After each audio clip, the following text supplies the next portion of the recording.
गाडी पळवली Prajwal driver गुणवरेकरांनी.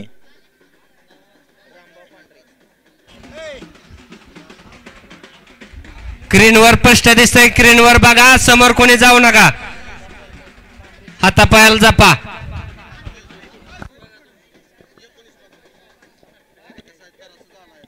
Soda 8 soda गाड्या सुटला या मधातील 8 सुटला आणि 8 मध्ये लढत चालू झाली. 3 गाड्या आणि 3 जणात लढत चालू आहे. गाड्या 8-8 ने गट जाहीर केले आणि गाड्या पळतायत 3-3 ने. सुंदर अशा गाड्या पळतायत.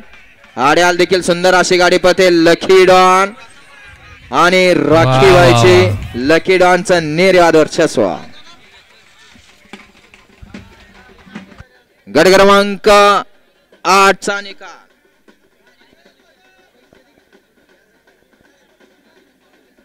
गट क्रमांक 8 चा निकाल. तास क्रमांक 4 वरून झाली गाडी.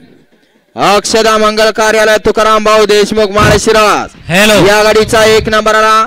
विजय गाडी मालकाचा चालकाचा हार्दिक अभिनंदन. गट सुटल्यानंतर जे पब्लिक